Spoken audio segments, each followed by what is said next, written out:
자, 오늘 주제입니다. 전세 매물량 증가 멈췄다 라는 주제고요. 오늘 소제목이 두 개나 있습니다. 누가 영걸 매수했을까 라는 소주제와 저가주택으로의 수요 이동이라는 소주제가 붙어 있습니다.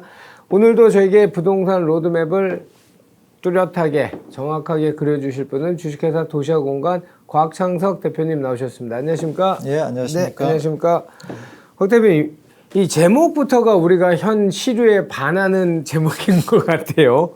뭐 전세 매물이 계속 쌓이고 있고 가격이 계속 떨어지고 있고 이런 게 현재 폭락론들이 판을 치고 있는, 도배하고 있는 보통 매체 프레임인데 어떻게 전세 매물량 증가 멈췄다 이런 주제를 어떻게 잡게 되셨습니까? 그거는 이제 사실이니까 전세 매물이 그동안 계속 증가를 하다가 이제 휴가철 접어든 8월 초순경 이때부터는 이제 매물이 더 이상 증가하지는 않고 지역별로 소폭 줄어드는 데들도 생기기 시작했거든요. 그래서 뭐 사실은 사실대로 알려드리는 게 맞을 것 같아요. 근데 이제 요즘에는 뭐 워낙 폭락론이 득세하다 보니까 맞습니다. 이런 얘기를 뭐 하는 것 자체가 부담스러워요. 하죠. 뭐 저희 원래 특기 아닙니까? 말만 하면 욕먹기 때문에. 사실 지금 뭐 언론 쪽에서도 이렇게 뭐 출연이라든가 뭐 이렇게 뭐 전망 이런 걸 해달라고 뭐 많이 오는데 이거 얘기하기가 굉장히 어려운 시기예요. 뭐 저는 근데 그러거나 말거나입니다. 중요한 거는 아무리 분위기가 그렇게 흘러가더라도 사실이 중요한 거죠. 그럼요. 예. 과연 폭락론이 나타날 만한 그런 현상들이 있었느냐, 그런 사실이 존재하느냐, 이게 더 중요한 거죠. 이제 뭐 금리가 계속 인상될 거다 얘기하지만은 현실적으로는 지금은 이제 경기 침체가 오히려 예상이 되고 이 고정금리, 변동금리가 금리 역전 현상이 일어나고 있어요. 또 장단기 채권 역전 현상, 금리 역전 현상도 나타나고 있고요. 이거는 금리를 크게 올리기 힘든 상황으로 현재 전개되고 있다는 얘기예요. 그러니까 경제가 침체될 우려가 크다는 전조잖아요. 그렇죠. 그런 채권이 높아가니까. 그러니까 금리를 기준금리 계속 올린다는 거는 경기가 계속 회복되고 좋아질 거라고 생각하기 때문에 금리 인상론이 나오는 건데 이제 꼭 그렇지 않다는 점도 염두에 둬야 된다는 거고. 그다음에 지금 현재 거래도 없고 거래가 없다 보니까 현재 나오고 있는 가격들이 어떤 지표로서의 역할을 하기는 어렵다고 봅니다. 그럼 거래가 없는 상황에서는 어떤 걸 주목해서 봐야 되냐면요. 매물이 늘고 있냐 줄고 있느냐가 굉장히 중요해요. 과거에도 보면 일정한 시점에 거래가 쭉 없다가 거래가 발생이 되면서 가격이 어떤 방향성을 갖게 되거든요. 그런데 그런 거래가 일어나기 전까지는 그 전에 쌓여 있는 게 있어요. 매물이 계속 적체되다가 감소하기 시작하면 일정한 시간이 지난 후에 거래량 증가로 이어지게 되거든요. 근데 이제 작년 하반기부터 계속 매물이 증가하다가 매물이죠. 이제 올해 7월 초를 정점으로 해서 매물량이 감소하기 시작했다는 거, 매물이. 요거는 지난 시간에 말씀을 드렸던 거고, 이제 전세 매물의 감소는 그 시점을 한 8월 말 정도일 거라고 예상했거든요. 왜냐하면은 이제 임대차 뭐 입법 계약갱신 청구권을 도입한 게 2년 전이고, 그 2년 전 8월부터 갱신 청구권을 행사했던 사람들이 지금은 이제는 나가야 될 입장이고, 그러면 이제 이게 이제 시장의 매물로 전세 매물로 쏟아져 나올 거다. 그럼 적어도 뭐 9월, 10월까지도 계속 쏟아져 나오겠지만 또 그 사람들이 나오면은 또 계약이 되면 얻으러 다녀야 될 거 아니에요.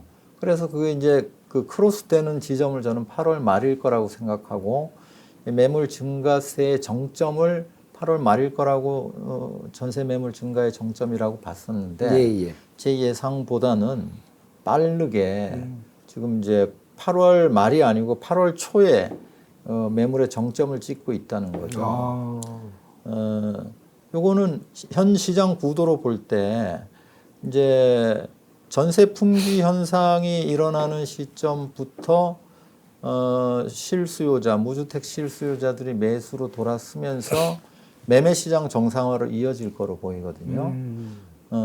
그래서 이제 8월 말 이후가 정상 시장, 말하자면 일반적인 이사철의 시작이라고 저는 보고 있습니다. 그러니까 전세 시장 얘기하시는 거잖아요. 그럼 결국은 이제 매매가 연결이 되는 거니까. 매매는 지금 전세가 선도하는 거고 매매는 추종하는 겁니다. 왜 그렇게 확실히 말씀드릴 수 있냐면 지금은 가수요가 없어요. 투자 수요가 없기 때문에 매매 시장이 홀로 쓸 수가 없는 겁니다. 그러니까 전세가 움직여야 매매가 동반해서 움직일 수 있는 시장 구도라는 거예요. 그래서 이제 8월 말 이후를 봤었는데 예상보다는 빨리 움직이기 시작했다. 말하자면 이제 전세를 얻는 사람들이 꽤 늘어나기 시작했기 때문에 매물 증가세가 정점을 찍고 지금 감소로 돌아서기 직전까지 와 있는 거거든요. 이런 추세를 여러분이 한번 지켜보실 필요가 있다는 거예요. 근데 요즘 이제 이런 폭락론자들이 주로 얘기하는 내용들 중에서 이제 영끌 매수를 했던 사람들의 고통, 뭐 이제 엄청나게 힘들 거다, 뭐 이제 다 죽었다. 주로 금리 부담 때문에 그런 거죠. 금리 인상에 따른 얘기를 하는데 제가 이 일을 하면서 쭉 지켜보면은 영끌 매수자가 별로 없어요. 영끌 매수를 할 수 없었어요. 영끌 매수했다는 게 보통 이제 작년부터 이제 올해 걸쳐서 영끌 매수를 했다는 거잖아요. 그런데 벌써 작년부터도 부분적으로 다 DSR이 적용이 대출 규제가 있었어요. 그렇게 뭐 무슨 미국이나 유럽처럼 뭐 모기지론, 뭐 서프라임 모기지, 서프라임 모기지에서 자기 돈 1, 20% 내고서 대출 받아서 집을 사고 하는 형태는 없었다는 거예요. 이 영끌 매수라는 신조가 언제쯤 나왔죠? 19년도에 나왔나요? 아니요. 올해 들어서 지금 영끌 매수라는 얘기가 막 많이 나오기 시작했죠. 그랬나요? 그것도 일종의 프레임 씌우기예요. 영끌 매수자 그렇게 많지 않습니다. 뭐 이렇게 일단 거래량이 많지 않았잖아요. 21년 초부터, 작년 초부터 거래량이 거의 바닥으로 내리꽂았어요. 거기다가 대출 잘 안 됐죠. 특히 뭐 10억 초과 주택에 대해서 아예 뭐 되지도 않았던 거고, 그 이하라 하더라도 뭐 전세 끼고 있으면 대출이 전혀 안 됐던 거고, 뭐 본인이 거주하기 위해서도 요즘 와서야 뭐 보금자리 대출이네 해가지고 80% 얘기가 나오는 거지. 8월부터지. 그전에는 없었단 말이에요. 뭐 거래량도 없었고, 제가 볼 때는 영끌 매수한 사람이 별로 없는데 다 영끌 매수를 해가지고 이제 다 죽었다는 둥 뭐 이런 식으로 이제 주택을 더 이상 살 사람이 없다 이런 식으로 몰고 가고 있다는 거예요. 근데 언젠가는 영끌 매수가 한번 나올 거예요. 아직은 아닌데 미리 끌어 쓰고 있다고 저는 생각이 들고요. 이렇게 뭐 지금 가격이 많이 안 올랐다는 얘기는 아니에요. 많이 오르긴 했는데 그 오를 수밖에 없는 구조를 만들어 놨었던 게 문제고, 그 문제가 아직도 해결되지 않고 있다는 겁니다. 이렇게 뭐 가격이 오른다는 거는 이제 시장에서 공급이 늘어나기 위한 시그널을 주는 거죠. 그렇게 해서 시장 기능에 의해서 공급이 늘어나는 구조라면 여기에서 끝나는 게 맞아요. 상승장이.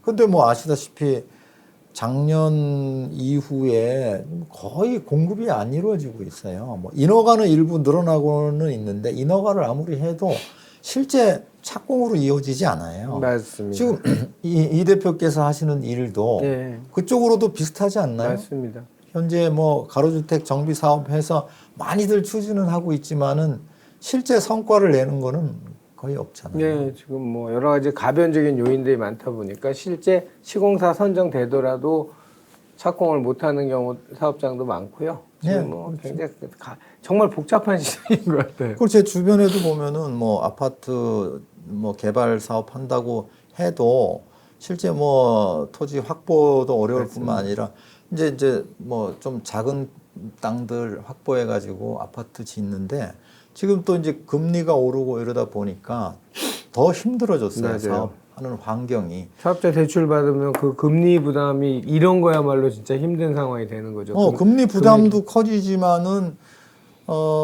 현재는 이제 뭐 PF 대출에 대한 에쿼티를 훨씬 더 많이 요구를 하고 있거든요. 그렇죠. 자기 자본 비율을 한 40%, 30-40%는 에쿼티를 준비를 해야. 예.